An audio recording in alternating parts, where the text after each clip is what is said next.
21 vemos esto de Mateo. Mateo no coloca los hechos de manera cronológica.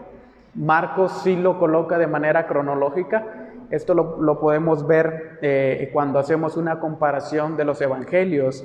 Y en una Biblia que es cronológica, sí aparecen de esa manera. Primero aparece la entrada, luego y luego Jesús entra a purificar el templo, pero Mateo lo coloca de esta manera para poder narrar y luego llevarnos a un punto principal. Entonces vamos a leer y vamos a estudiar a partir del versículo 18 y vamos a ir hasta el versículo 40.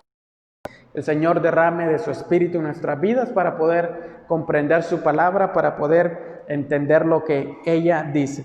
No sé si alguien quiere leer los primeros versículos hasta el versículo 20 o 32 y luego la otra parte. Amén. Si alguien lo tiene y lo encontró, lo puede hacer.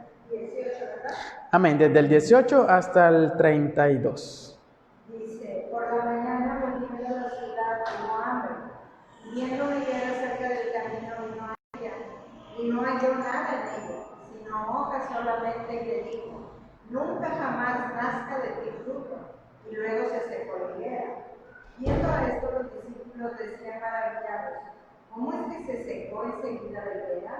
Respondiendo Jesús les dijo, de cierto os digo, que si tuvierais fe y no dudarais, no solo haréis esto de la higuera, sino que si a este monte dijereis, quítate y échate en el mar, será hecho. Y todo lo que pidiereis en oración, creyendo, lo recibiréis. Cuando vino al templo, los principales sacerdotes y los ancianos del pueblo se acercaron a él mientras enseñaba y le dijeron, ¿con qué autoridad haces estas cosas? ¿Y quién te dio esta autoridad? Respondiendo Jesús les dijo, yo también os haré una pregunta, y si me la contestáis, también yo diré con qué autoridad hago estas cosas. Amén. El bautismo de Juan, ¿de dónde era? ¿Del cielo o de los hombres? Ellos entonces discutían entre sí diciendo, si decimos del cielo, nos dirán, ¿por qué pues no le creísteis? Y si decimos de los hombres, porque todos tienen a Juan por profeta. Y respondiendo Jesús, dijeron, no sabemos.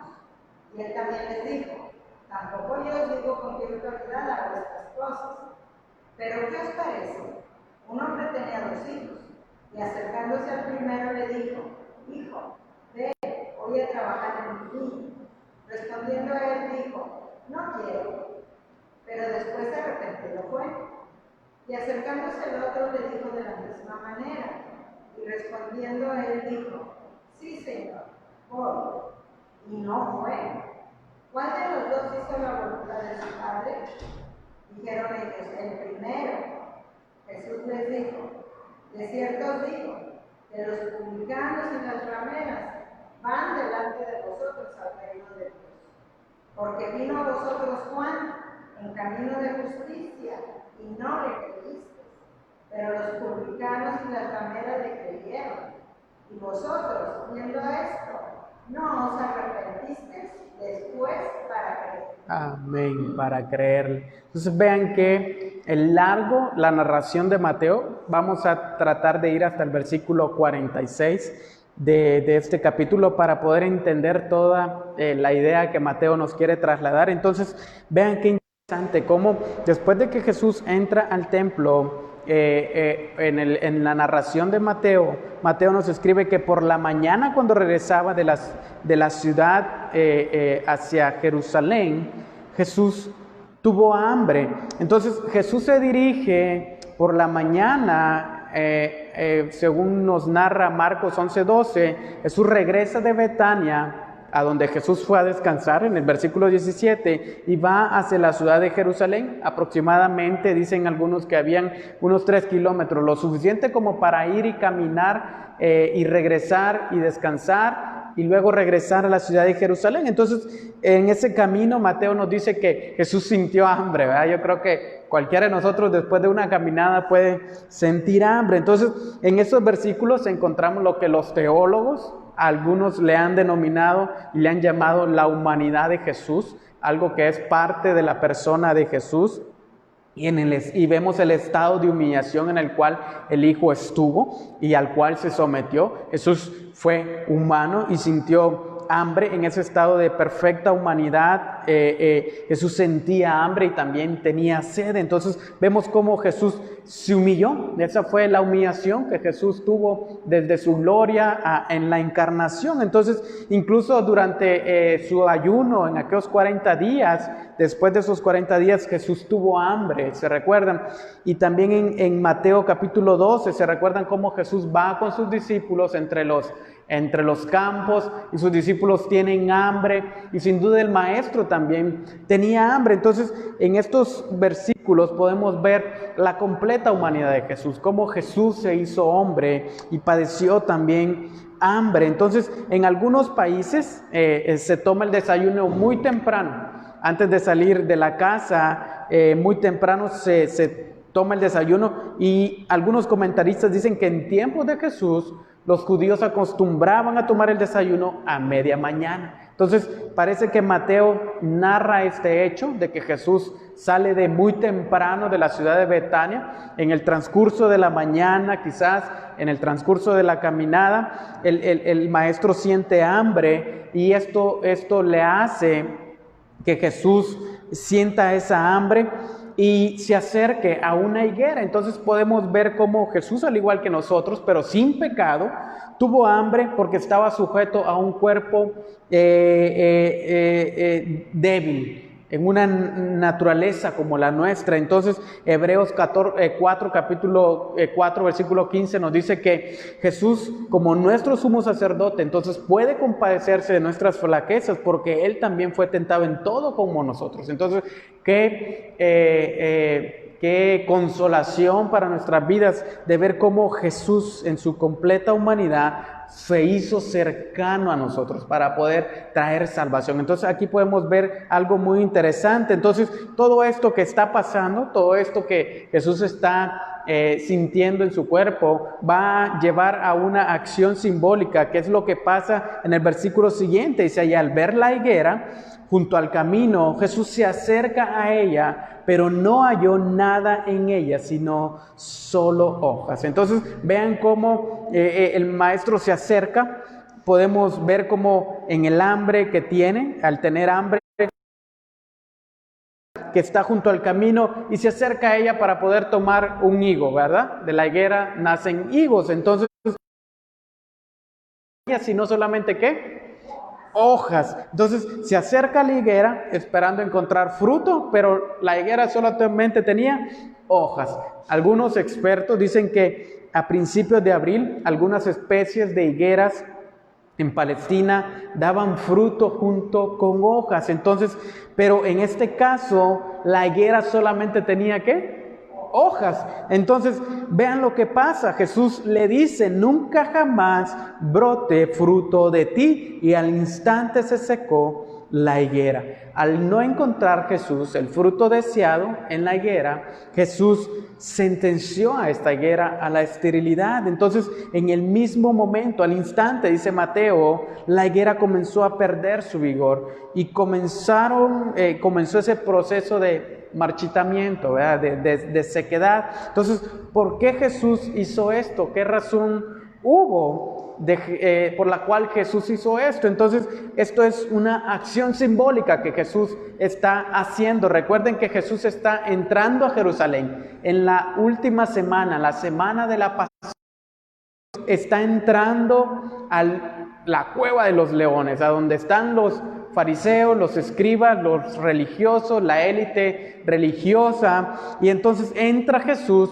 Recuerdan lo que vimos: purifica el templo de aquellos mercaderes que estaban ahí haciendo negocios en la casa del Padre, y esto ahora desencadena en esta acción simbólica que Jesús está haciendo. La higuera era una falsa imagen de lo que no tenía.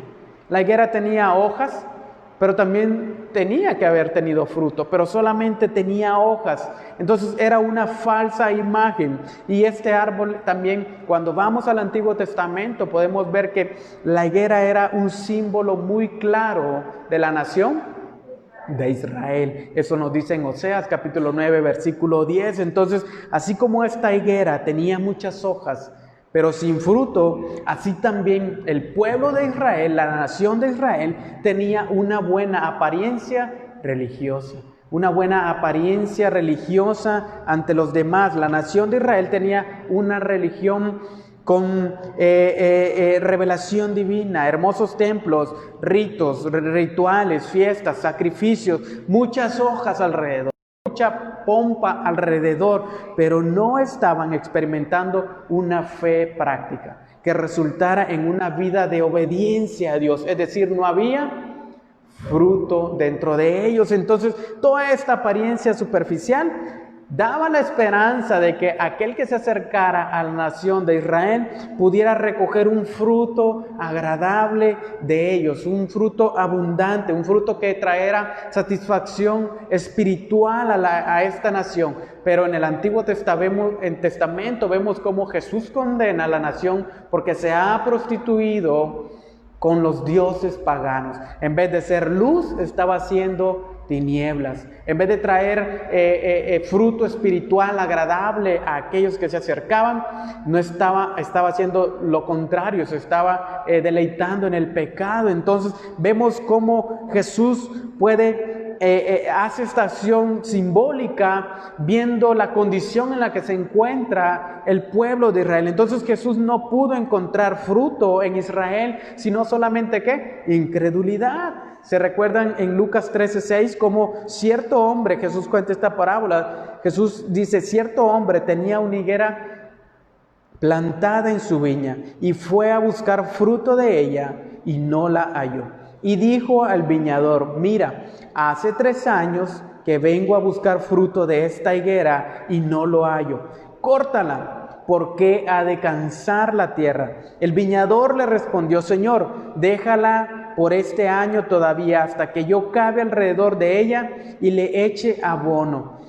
Si da fruto el año que viene, bien, si no, córtala. Entonces Jesús cuenta una parábola allá en Lucas capítulo 13, similar a cuando un hombre siembra una higuera en su viña y va a buscar fruto, pero no la halla. Entonces dice, ¿para qué ocupo un árbol si no está produciendo lo que tiene que producir? Entonces dice, corten ese árbol. ¿Por qué ha de cansar la tierra? ¿Por qué ha de extraer lo necesario de la tierra? Entonces vean cómo se le suplica que la deje un tiempo más, pero igual el Señor dice, si no da fruto, ¿qué voy a hacer? Cortar ese árbol. Entonces el viñador le pide más tiempo para trabajar con la higuera, pero el tiempo ya se le había acabado, ya no estaba dando el fruto que tenía que dar. Entonces, ¿qué hacía la higuera? Ocupando un espacio simplemente, extrayendo, cansando. La tierra no servía para nada. Entonces cuando Jesús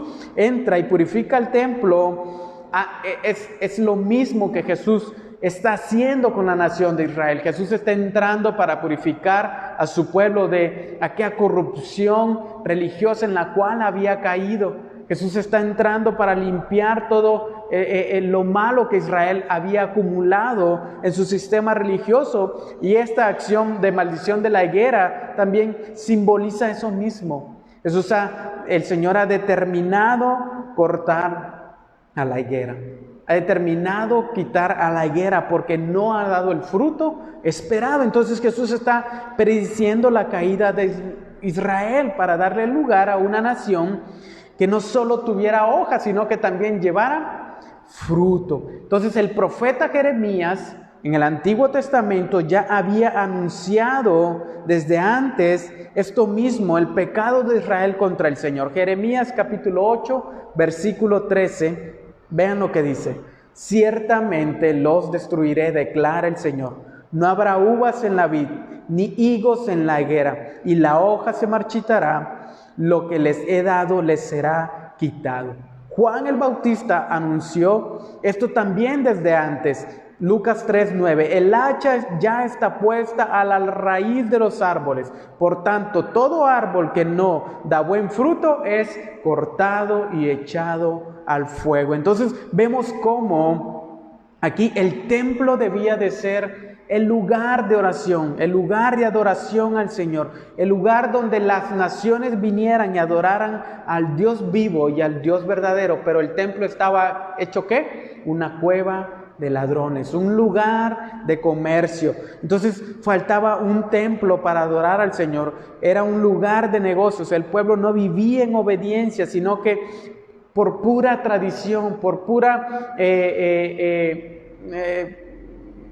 diríamos rituales, algo repetitivo, lo mismo. Entonces vean cómo esto es aplicable a nuestra vida también. ¿Acaso la iglesia hoy en nuestros días no está llena de hojas de religión, de mucha pompa, de meras cosas exteriores, pero muchas veces sin fruto dentro de nosotros como iglesia? Entonces vean cómo muchos creyentes hoy en día podemos tener mucha actividad religiosa, pero no está acompañado de una adoración sincera. Entonces el Señor no solo quiere que llevemos hojas, sino que quiere también que llevemos fruto, que llevemos fruto en nuestra vida. Entonces, que no solamente llevemos el nombre de cristianos, sino que también demos frutos verdaderos como creyentes. Entonces los frutos vienen como obra ¿de qué? Del Espíritu Santo en nuestra vida, que prueban que estamos unidos a nuestro Señor. Por eso dice Juan capítulo 15 versículo 4, permanezcan en mí y yo ¿qué? En ustedes.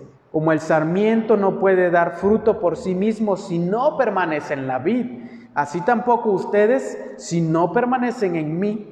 Yo soy la vid, ustedes son los sarmientos. El que en mí permanece y yo en él, ese da mucho fruto, porque separado de mí nada pueden hacer. Si alguien no permanece en mí, vean lo que dice, es echado fuera como un sarmiento y se seca. Y los recogen, los echan al fuego y se queman. Entonces vean cómo el estar unidos a nuestro Señor Jesucristo, a esa vid verdadera, como ramas nosotros, vamos a traer fruto que es obra del Espíritu Santo. Entonces vean cómo el Señor no solo que quiere que llevemos hojas, apariencia religiosa, sino también llevemos fruto dentro de nosotros. Entonces hemos de cuidarnos, hermanos, de no caer en el peligro de no llevar fruto, sino que como discípulos permanecer en Cristo, y por medio de esa permanencia en Él nosotros podemos producir frutos, porque su vida fluye hacia nosotros. El poder de Él fluye hacia las ramas. Él es la vida, Él es el tronco, y nosotros recibimos la savia que viene del tronco. Entonces vean qué produjo en los discípulos lo que Jesús hizo. Capítulo 21.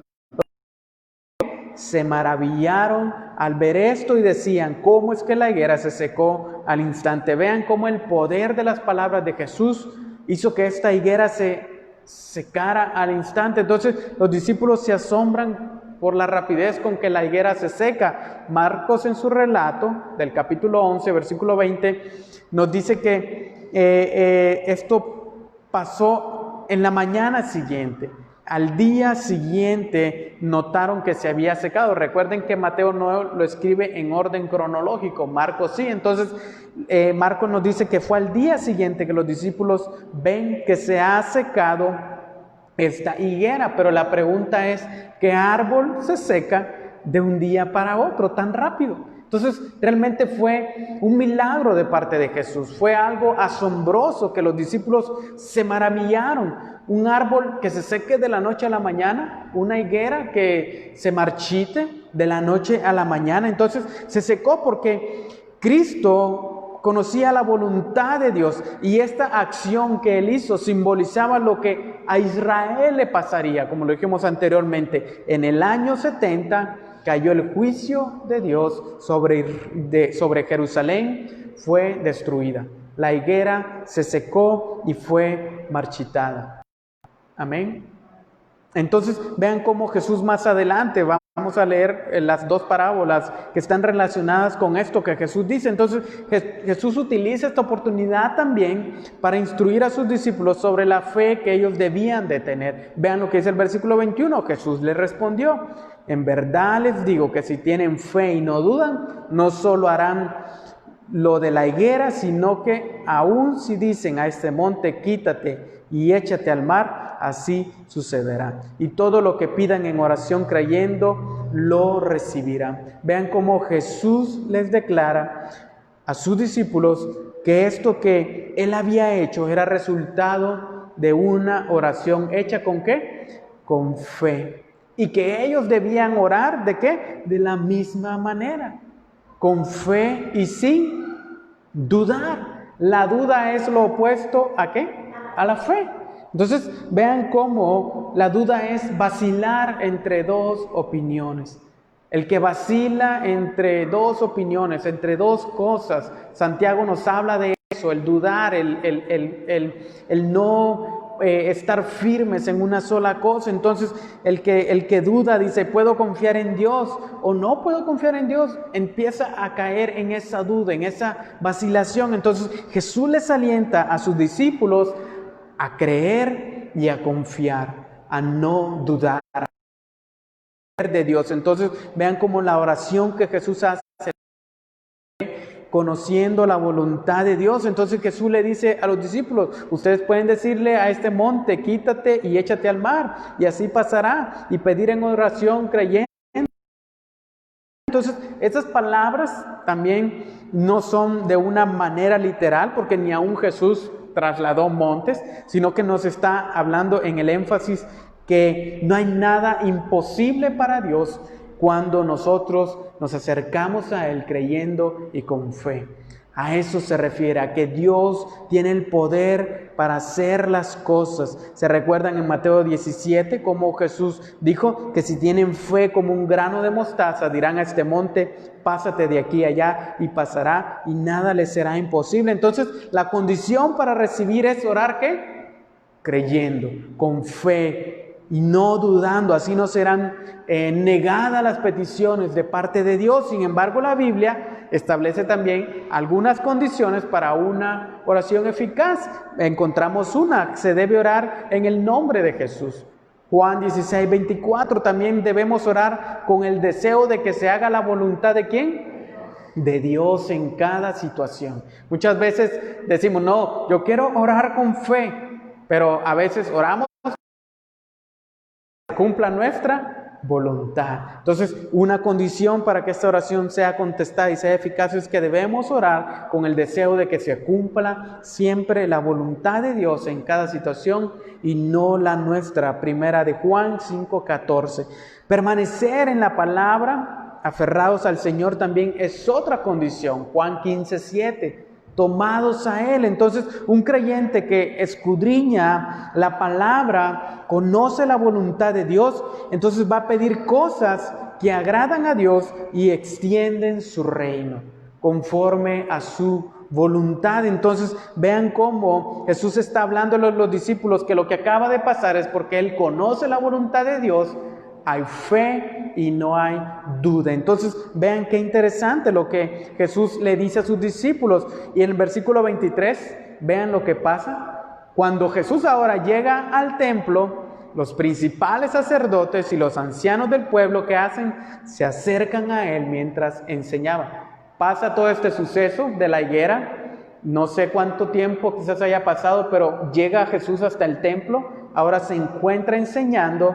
Y cuando se encuentra enseñando, llegan estos hombres principales del pueblo. Entonces, vean cómo, se recuerdan cómo Jesús sacó a los cambistas y a los vendedores, prácticamente desafiando a esos líderes religiosos, prácticamente entrando ya en una confrontación directa con ellos. Entonces, Jesús llega al templo ahora, se empieza a enseñar y se acercan estos hombres con una pregunta muy interesante. Estos líderes religiosos, aparte de que están indignados por la aclamación del pueblo, se recuerdan Hosana, Hosana, cómo lo reciben, cómo a Jesús, pues prácticamente en esa entrada al templo, su popularidad crece, porque se recuerdan que era tiempo también de fiesta y había mucha gente en Jerusalén. Entonces estos hombres se sienten como, ¿por qué este hombre tiene el valor de venirse a meter al templo y a enseñar? Entonces la pregunta que le hacen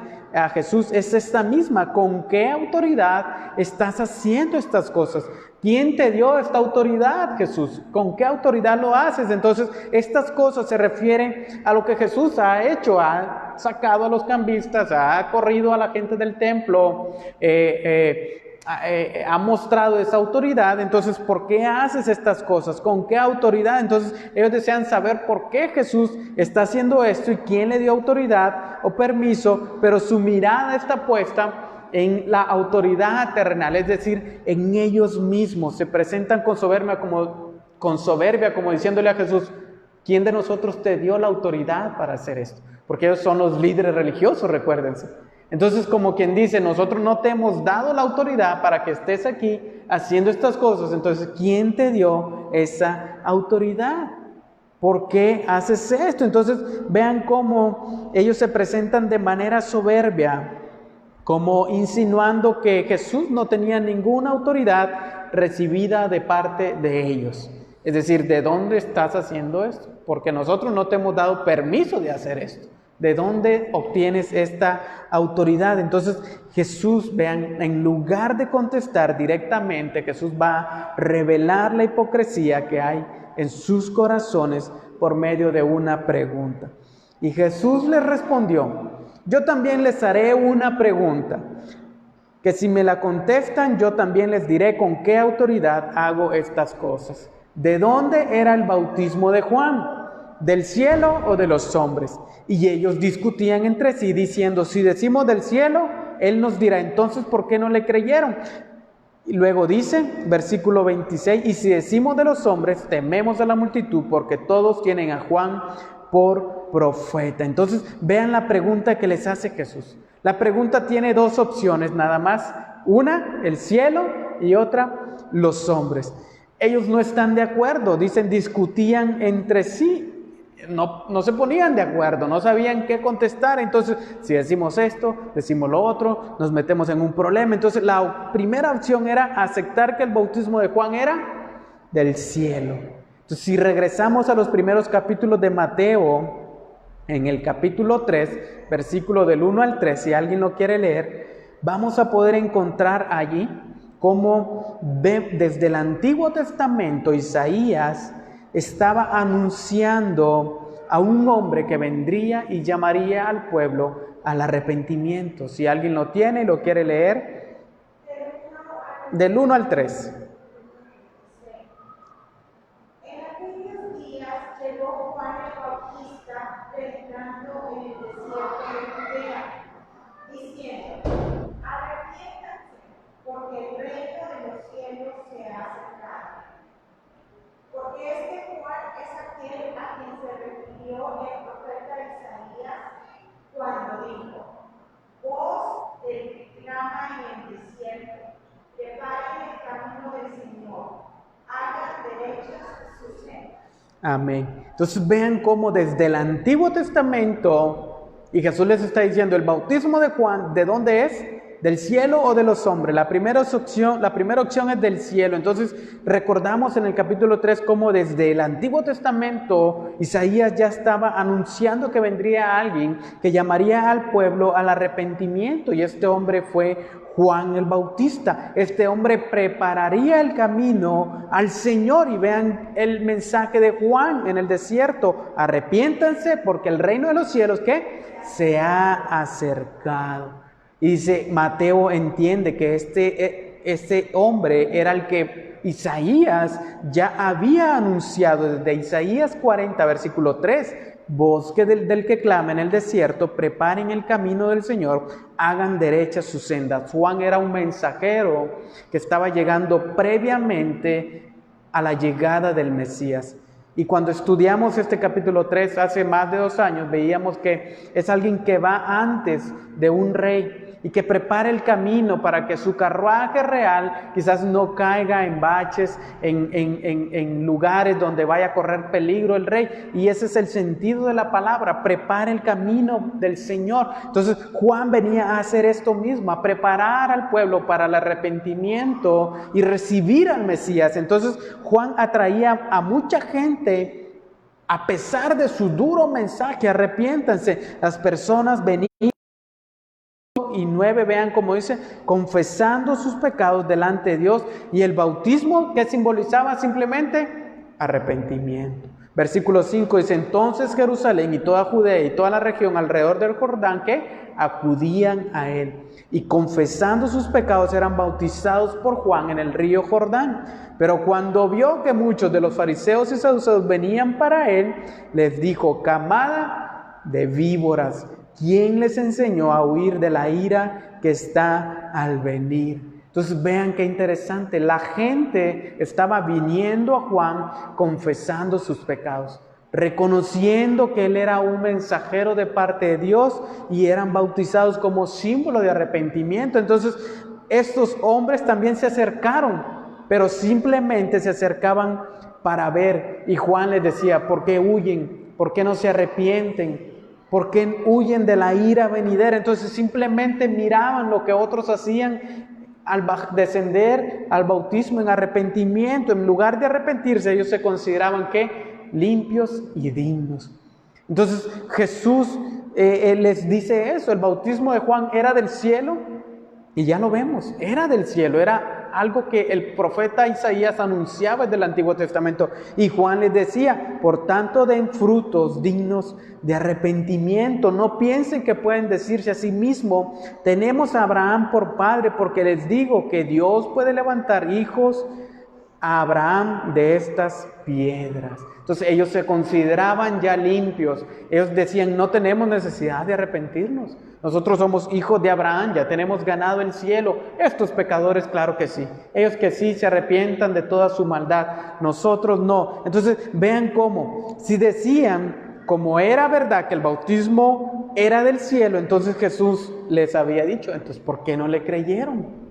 ¿Por qué no creyeron que Juan predicaba un bautismo del cielo? Entonces, ¿por qué? Porque no escucharon a Juan el Bautista. Había dado testimonio de Jesús. Entonces, vean en el versículo 26 del capítulo 21. Y si decimos de los hombres, tenemos a la multitud, porque todos tienen a Juan, ¿por qué? Por profeta. Entonces, están entre la espada y la pared.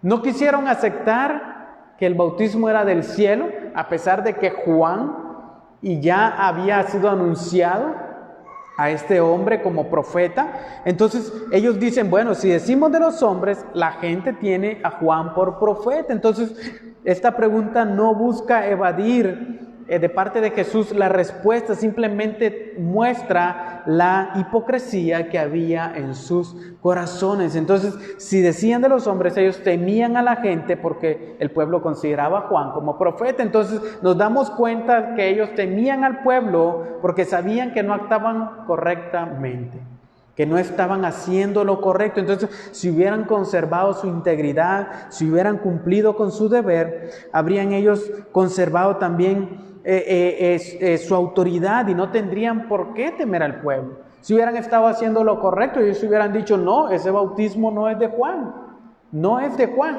No habrían de temer al pueblo. Entonces, pero vean cómo ellos también no contestaban porque querían guardar cierta apariencia ante el pueblo. Preferían y sufrir la vergüenza que aceptar que ese bautismo de Juan era del cielo y que ellos no habían querido arrepentirse. Entonces dicen: pero si decimos que no es de los hombres, el pueblo sí. El pueblo sí ha acudido a Juan en arrepentimiento y es un profeta de Dios. Entonces querían guardar cierta apariencia. A pesar que no estaban de acuerdo, ellos querían guardar cierta apariencia. Y qué triste es, hermanos, hoy en día ver cómo gente quiere guardar cierta apariencia dentro de las congregaciones, que no quiere arrepentirse delante del Señor, que no quiere venir delante del Señor en arrepentimiento y prefiere vivir en una vida de apariencia dentro de las iglesias, dentro de las congregaciones, que buscar el arrepentimiento sincero. Y aquí lo vemos, el ejemplo de estos hombres. Y respondieron a Jesús: no lo sabemos. Y él a su vez les dijo: tampoco yo les diré con qué autoridad hago estas cosas. Entonces, después de calcular las implicaciones de su respuesta, solamente dijeron: no lo sabemos. Qué vergüenza para hombres doctos y conocedores de la ley de Dios decir: no lo sabemos. Entonces Jesús simplemente desnuda la hipocresía que hay en sus corazones. Prefirieron admitir ignorancia antes que confesar la verdad de que Juan era el enviado de Dios y que era el que el profeta Isaías había anunciado. Entonces Jesús les dice: bueno, ya que ustedes no me dicen, yo tampoco les contesto. Entonces Jesús simplemente no quiere seguir discutiendo sobre su autoridad con aquellas personas endurecidas en su corazón, que no se dejan convencer por la verdad. ¿Sí me entienden eso? Jesús dice: ¿para qué? Pues voy a seguir discutiendo con ustedes si ustedes no quieren entender la verdad. Pero la pregunta es: ¿de dónde venía la autoridad de Jesús? Y el origen y la autoridad de Jesús fue dada por Dios el Padre. Mateo 28, 18. Vean lo que dice: acercándose Jesús les dijo: toda autoridad me ha sido dada en el cielo y en la tierra. Juan 5, 26 y 27. Porque como el Padre tiene vida en sí mismo, así también le dio en sí mismo y le dio autoridad para ejecutar juicio, porque Él es el Hijo del Hombre. La autoridad de Jesús procedía de Dios el Padre. Entonces, de la misma manera como Jesús instruía a sus discípulos por medio de parábolas, ahora también les redarguye a estos adversarios. Vean en las siguientes parábolas que vamos a leer. Vean cómo esta parábola que sigue está estrechamente relacionada con lo que ha pasado anteriormente. Y Jesús les dice: ¿qué les parece? Un hombre tenía 2 hijos. Llegándose al primero le dijo: hijo, ve, trabaja hoy en la viña. Y él le respondió: no quiero. Pero después arrepentido fue. Llegándose al otro le dijo lo mismo. Y éste respondió: yo iré, Señor. Pero no fue. Entonces esta es una historia de la vida real. Hemos dicho que las parábolas son historias de la vida real para reflejar una verdad espiritual. Entonces Jesús les habla de una historia, algo muy cotidiano que ellos conocían. Un hombre tiene una viña, tiene hijos y los envía a que trabajen. Hijos, ayúdenme, miren que necesitamos sacar adelante la cosecha de este año, y los envía a trabajar. Uno le dice que no quiero ir, pero al final termina yendo. El otro le dice: sí voy a ir, pero al final no fue. Entonces vean cómo a los 2 se les da la misma orden: ir a trabajar, pero ambos responden de maneras muy diferentes. Entonces la pregunta de Jesús a estos hombres, versículo 31, ¿qué? ¿Cuál de los 2 hizo la voluntad del Padre? ¿Y qué dijeron ellos? El primero.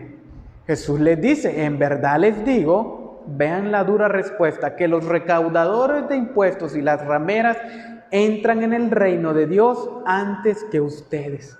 Vean la conducta de uno y la conducta del otro hijo. Fue muy diferente. Uno de los hijos obró mejor de lo que dijo y el otro dijo mejor de lo que obró. Uno dijo: no voy, pero al terminar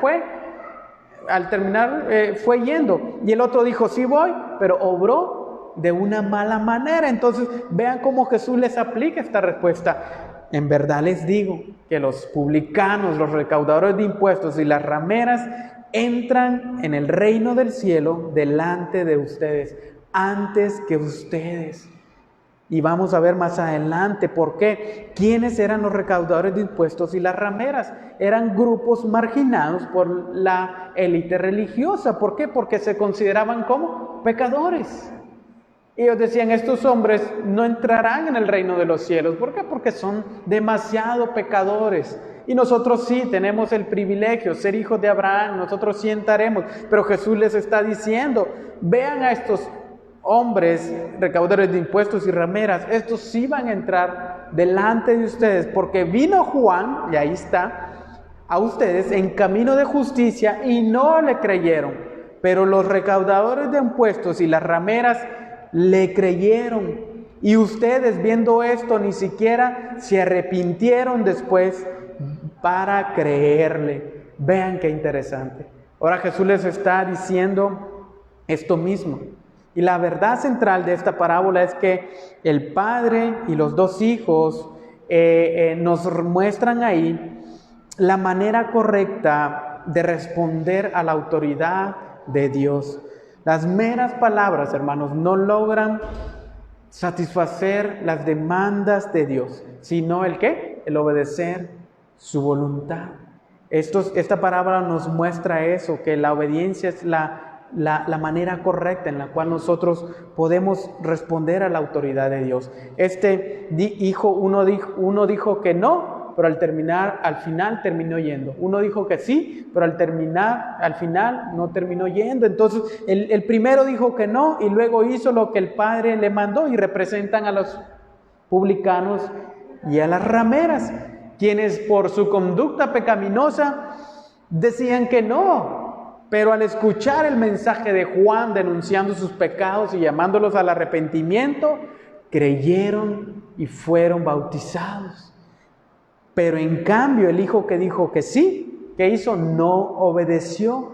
Y ellos representan a la nación judía, a los líderes religiosos, que por sus prácticas religiosas aparentaban obediencia, pero a la hora de la hora eran desobedientes en su corazón, necios en su corazón, y por lo tanto rechazaron ¿el qué? El mensaje de Juan de arrepentimiento, mostraron una actitud rebelde y desobediente. Entonces Jesús les dice, ustedes son el segundo hijo, que dice que sí, pero que a la hora de la hora rechazan el mensaje de parte de Dios, la autoridad de parte de Dios.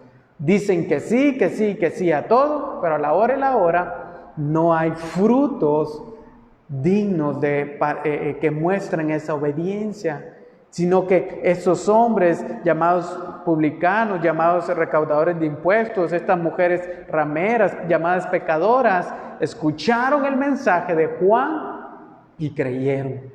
Y por lo tanto son como ese hijo que sí, no quería, se le rogó y no quiso, pero al final terminó yendo, haciendo la voluntad del Padre. Entonces vean qué interesante, y me encanta lo que Charles Spurgeon escribe acerca de esto.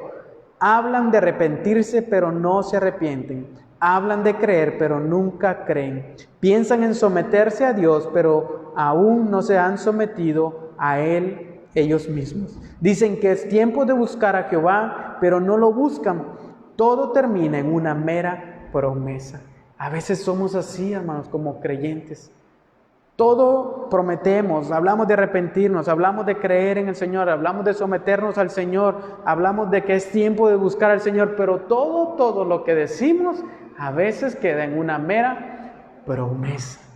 Y nos quedamos ahí en que sí lo voy a hacer, sí voy a hacerlo, sí. Pero al final no hay una obediencia sincera delante de Dios. Entonces me encanta cómo el Señor Jesús muestra nuestro corazón delante de Él. Y muchas veces sí, hacemos ese tipo de anuncio a obedecer la voluntad de Dios, pero muchas veces en nuestro corazón no hay el deseo de obedecerla. Entonces Jesús desnuda el corazón de estos hombres que no han creído el mensaje del arrepentimiento por medio de Juan. Entonces Jesús les dice, esta es su condición interna. Por eso es que ustedes no reciben el mensaje de Juan, y al no recibir el mensaje de Juan no me reciben a mí, porque Él es el que está preparando el camino al Señor. Vean la última parábola ya para terminar. Escuchen otra parábola, les dice Jesús, versículo 33. Había una vez un hombre hacendado que plantó una viña y le acercó un muro y cavó en ella un lagar y edificó una torre, la arrendó a unos labradores y se fue de viaje. Aquí podemos ver que Dios es el hacendado, Israel es la viña. Los labradores son los líderes de la nación. Cuando se acercó el tiempo de la cosecha, envió a sus siervos. Esos son los profetas que han venido continuamente a la nación de Israel y han traído el mensaje de parte de Dios, y se envió a sus siervos, a los labradores, para recibir sus frutos. Pero los labradores, tomando los siervos, a uno lo golpearon, a otro lo mataron y a otro lo apedrearon. Volvió a mandar a otro grupo de siervos mayor que el primero y les hicieron lo mismo. Entonces vean cómo Dios ha edificado, ha guardado, ha preparado, ha plantado esa viña que es Israel, ha cavado un muro. Se recuerdan cómo Dios, por medio de sus promesas, llevó a Israel a la tierra prometida, les dio un rey, les dio reyes que de alguna manera engrandecieran la nación, como el Señor guardó a la nación. Pero luego los líderes religiosos sobre los cuales fue puesta la nación no terminaron produciendo el fruto que tenían que producir. Entonces el Señor envía a sus siervos, a sus profetas, a sus mensajeros, para ver si hay fruto, y al final estos líderes terminan matando a aquellos que son enviados por Dios. Y vemos en el Antiguo Testamento cómo los mensajeros de parte de Dios fueron perseguidos, fueron muertos. Entonces vean cómo dice versículo 37, finalmente les envió a su hijo, este es Jesús, diciendo: respetarán a mi hijo. Pero cuando los labradores vieron al hijo, dijeron entre sí: este es el heredero, vengan, matémoslo y apoderémonos de su heredad. Y echándole mano lo arrojaron fuera de la viña y lo mataron. Cuando venga pues el dueño de la viña, ¿qué hará con esos hombres?, pregunta Jesús.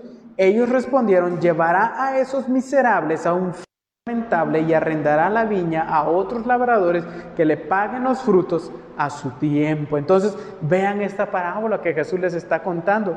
El que rechaza a los verdaderos siervos de Dios, en realidad está rechazando la autoridad del que los envió, y tendrá que rendir cuentas tarde o temprano. Eso es lo que nos dice esta parábola.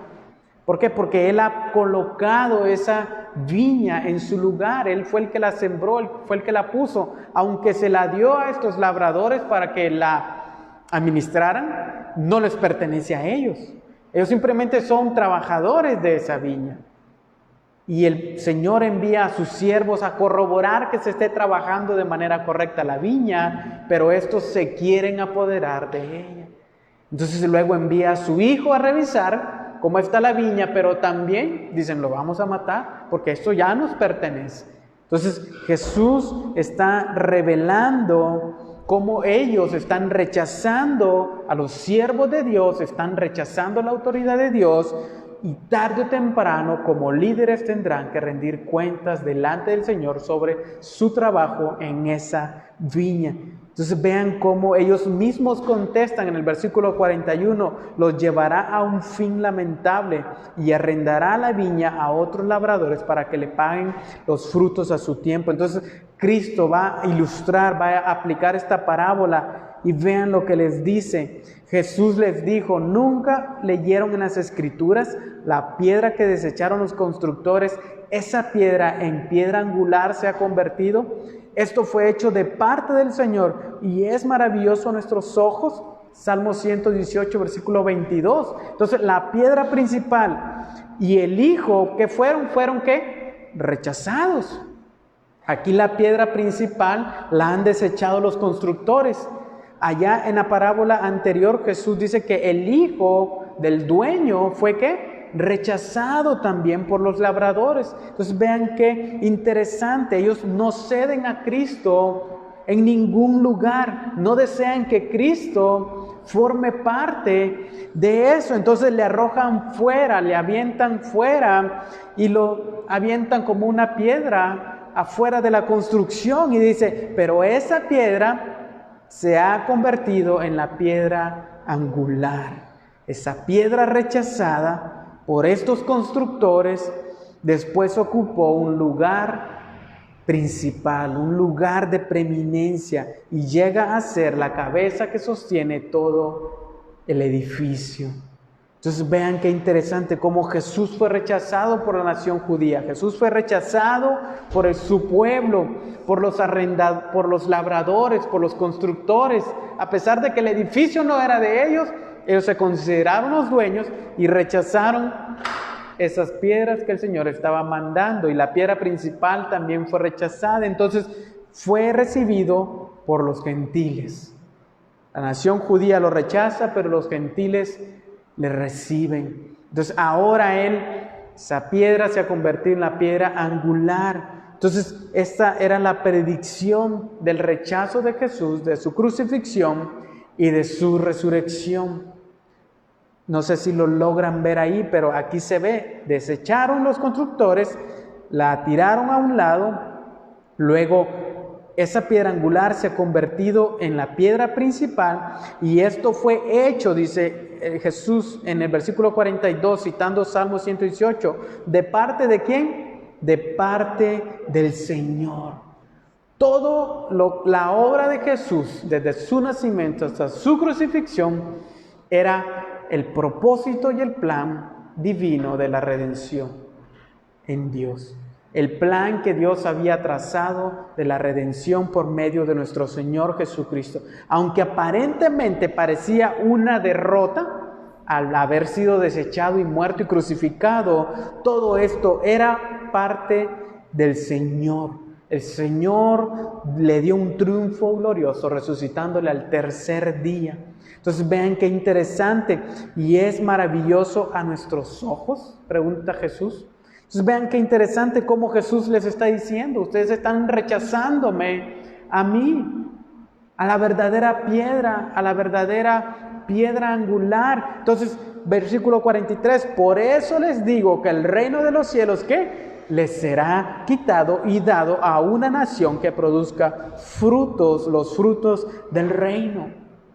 Aquí Jesús ya les está dando prácticamente la respuesta de lo que está diciendo. El reino les será quitado ¿a quiénes? A ustedes. La viña les será quitada porque no han dado los frutos, no han trabajado la viña como la deben de trabajar, no han obrado como deben de trabajar, por lo tanto les será dada a otros labradores para que estos sí la trabajen, estos sí quieren trabajarla para que dé fruto, los frutos del reino. Y el que caiga sobre esta piedra será hecho pedazos, pero sobre quien ella caiga lo esparcirá como polvo. Vean la reacción final de estos que están escuchando lo que Jesús está diciendo. Al oír las parábolas de Jesús, la anterior y esta, los principales sacerdotes y fariseos comprendieron que ¿qué? Que hablaba de ellos. Les cayó el 20. Somos nosotros los que estamos rechazando a Jesús, estamos rechazando la piedra angular, estamos rechazando al dueño de la viña. Y la viña es propiedad del Señor y nosotros no hemos dado el fruto correcto de esa viña. Entonces ellos mismos ya habían dicho la respuesta a su condenación en el versículo 41. ¿Qué dijeron? Miserables, aún serán llevados a un fin lamentable y arrendará a otros que para que le paguen los frutos a su tiempo. Entonces vean cómo ellos sentencia y su propia condenación. Por eso ellos entendieron que hablaba de ellos.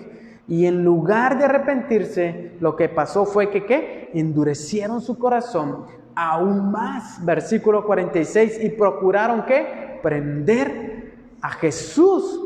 Pero tuvieron miedo de la multitud porque ellos lo tenían por profeta. Vean qué triste, hermanos.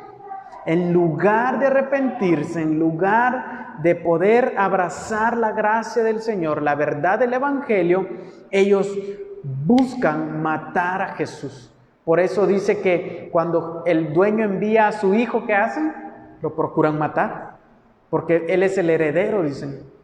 Él es el heredero de la viña, pero nosotros no queremos devolver esta viña. Esta viña ya nos pertenece, piensan ellos. Hemos estado haciendo negocio de esta viña, hemos estado aprovechándonos de esta viña y no queremos soltarla. Entonces vamos a matar a su hijo también, vamos a destruir al heredero para que este hombre ya no nos reclame esta viña. Ellos se habían apoderado de eso.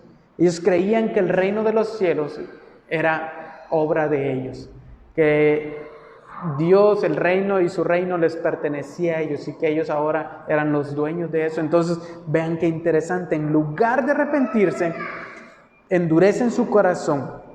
Quieren arrestar a Jesús, pero recuerdan la popularidad de Jesús en ese momento y que hay mucha gente en Jerusalén y que no pueden hacerlo porque la gente tiene también a Jesús por profeta. Entonces se retienen un poco, pero su deseo en su corazón es darle muerte a Jesús. Por eso estamos entrando en la semana final de la vida de Jesús, en la pasión final, en la última semana, y la cosa se va a poner más intensa cada vez más. Entonces Jesús se va a meter a la boca de los leones, prácticamente donde está la cúpula religiosa. Como Jesús llega confrontando con un reino diferente al que ellos han plantado, entonces ellos se sienten atemorizados de que este reino les sea quitado.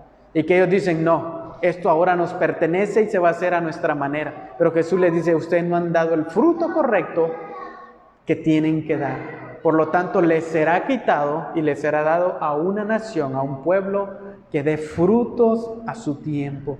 Y esos éramos nosotros, hermanos. A eso se refería el Señor Jesús. Entonces, aquellos que hemos creído y hemos recibido el mensaje del Evangelio, somos esa nación a la cual el Señor espera que demos frutos dignos de arrepentimiento. Entonces, ¿qué pasa, hermano? ¿Cómo aplicamos esto a nuestra vida?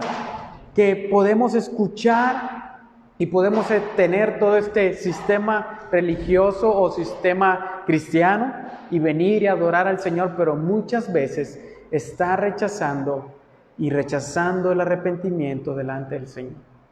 ¿Cuántos hoy en día están rechazando el arrepentirse delante del Señor y aún dentro de las iglesias, dentro de un sistema religioso y continuamente viviendo en desobediencia delante de Dios, pero se presentan los martes, los viernes, los domingos a la iglesia, ofrendan, diezman, ayunan, esto, lo otro, pero su corazón no está arrepentido. Hay un endurecimiento en su corazón y no quieren venir al Señor y ser perdonados y arrepentirse de manera sincera. Entonces vean, si no damos los frutos, seremos cortados, como dice allá en lo que leímos al principio, cortados de raíz y echados ¿a dónde? Al fuego. Entonces debemos de dar fruto para no inutilizar ¿qué? La tierra. Entonces me encanta cómo el Señor Jesús aquí muestra la condición de estos hombres, pero también nos muestra nuestra condición delante del Señor, que muchas veces estamos como higueras muy llenas de hojas, pero cuando el Señor viene y busca fruto en nuestra vida, no lo encuentra. Entonces, mucho cuidado y poner atención a esto que el Señor nos ha hablado en esta noche. Amén.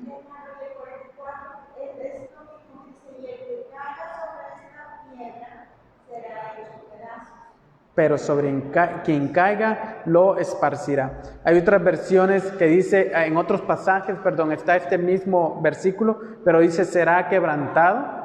Es decir, si yo caigo sobre la piedra, seré quebrantado, pero si la piedra cae sobre mí, seré esparcido. Entonces, yo puedo caer sobre la piedra en arrepentimiento y humillarme y arrepentirme de corazón sincero, o puedo dejar que esa piedra caiga sobre mí como castigo y como juicio y ser esparcido como polvo. Entonces Jesús les está diciendo, si ustedes caen sobre la piedra y se arrepienten, van a ser quebrantados en su corazón y va a haber una restauración. Pero si ustedes dejan que esa piedra caiga sobre ustedes como castigo, van a ser destruidos y prácticamente esparcidos como polvo. Entonces, vean qué interesante lo que Jesús nos dice en este pasaje, muy largo, pero también nos ayuda a poder ver la condición de nuestra, pues, de lo que estamos haciendo en nuestra vida cristiana. Si estamos continuamente viniendo delante del Señor y dejando que su autoridad caiga sobre nuestra vida, o estamos rechazando su autoridad. Amén. Padre, te damos gracias, Señor, en esta noche por tu misericordia, por tu bondad. Gracias porque te ha placido, Señor, que podamos estar delante de ti en esta tarde. Gracias porque nos permites alabarte y adorarte, Señor, en completa tranquilidad, poder abrir tu palabra, Señor, poder estudiar tu palabra, poder meditar en tu palabra, poder comprender tu palabra, Señor, y sobre todo poder obedecer a tu palabra, Señor. Ayúdanos, Señor. Ayúdanos a no endurecer nuestro corazón, a poder ser obedientes a tu palabra, a poder humillarnos delante de ti y poder recibir tu autoridad, Señor, sobre nuestra vida. Pero no queremos ser como ese hijo que dijo que sí y que al final terminó rebelándose en contra tuya, Señor. No queremos ser cortados y echados al fuego eterno. Queremos entrar en el reino de los cielos de manera humilde y sincera, Padre. Ayúdanos, Señor, a poder vivir una vida cristiana en obediencia delante de ti, Señor, y poder alabarte, Señor, y poder adorarte, Señor, por lo que tú has hecho en nuestras vidas. Guárdanos en esta noche, llévanos con bien a nuestros hogares. Guarda a mis hermanos, Señor, que no pudieron venir, aquellos que se encuentran enfermos, por nuestro hermano Carlos, por su esposa Tali, su hijo que va a nacer, Señor. Ayúdales, Señor, en este momento, que tu mano de poder esté con ellos. Por nuestra hermana María de Jesús, ahí donde se encuentra, Señor, que tú estés con ella, que tú le traigas paz a su vida y consuelo, Señor, en medio de esta situación. Te lo pedimos en el nombre de tu Hijo amado. Amén y amén.